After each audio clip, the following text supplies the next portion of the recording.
We are living in a mobile culture. For better or worse, mobile devices like phones, tablets, e-readers and wearables are everywhere, but this isn't a bad thing. Mobile learning, or M-learning, is a huge developing area in education that's already being implemented in schools and universities and shaping the very places we learn in.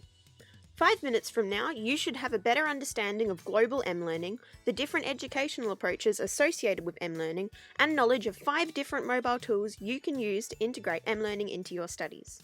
Across the globe, access to mobile devices continues to increase with each passing year, but this doesn't mean all devices are made equal.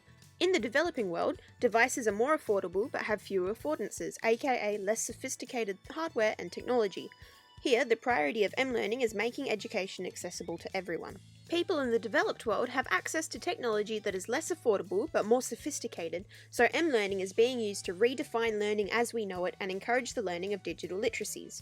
In terms of the SAMR model, in the developing world, mobile devices are being used to enhance learning, and in the developed world, they are being used to transform learning.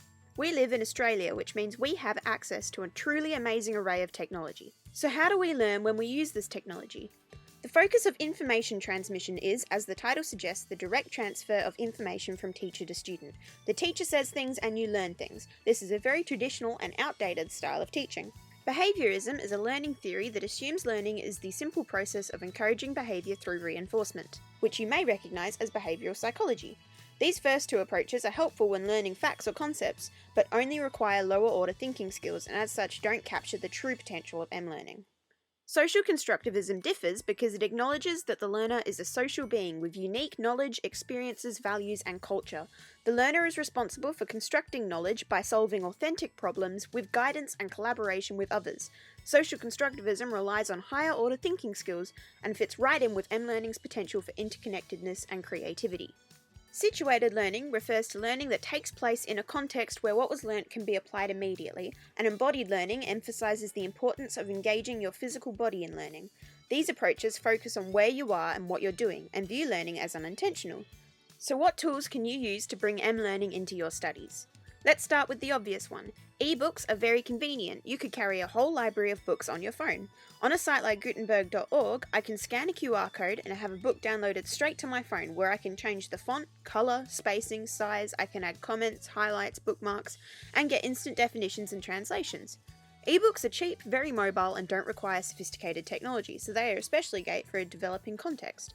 Typically, they rely on lower order thinking skills and information transmission, although books specifically made to be digital guides often incorporate audio, video, and collaboration with other readers. Polling is a way of making lectures more interactive. You may have had lecturers encourage you to tweet them questions or comments during a lecture. By doing this, you are using your device to give the lecturers instant audience feedback, introducing communication to an often one-way teaching method. You also might have heard of websites like Kahoot, which gamifies polling to engage students in social learning and behaviorism. The teacher could put a question up on a shared screen and you can answer the question using your device. You can work in groups or create your own quizzes based on unit content. There are several different types of educational apps. Productivity apps are intended for keeping you organised or for note-taking. Educational apps can cover a wide range and depth of topics. PsychRevise allows you to test yourself with multi-choice questions, and the Khan Academy app has a huge range of videos and exercises on brain systems and mental illness. These apps, while helpful, are more traditional or behaviourist in style. For your higher order thinking skills, you will want apps focused on communication or creativity, like Facebook Messenger, which you can use for discussion, or Google Slides, which you can use to collaboratively create presentations with others. You should have noticed these little squares showing up in this video. These are QR codes, and they hard link the virtual and real world by acting as a physical URL you can scan with your phone.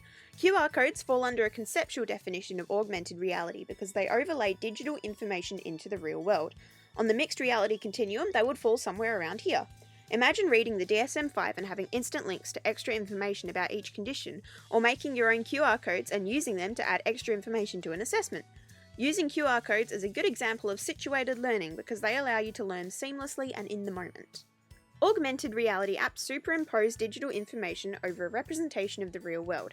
An app called BrainScan can show you a 3D simulation of a brain on your desk, or another called Aurasma can be used to create AR-enabled textbooks. AR apps have great potential for allowing embodied learning because of the ability to manipulate objects in a virtual environment. Of course, augmented reality is still an emerging area, but you should keep an eye out for some truly amazing technology in the future. So hopefully you're ready to integrate mobile learning into your studies as a psychology student.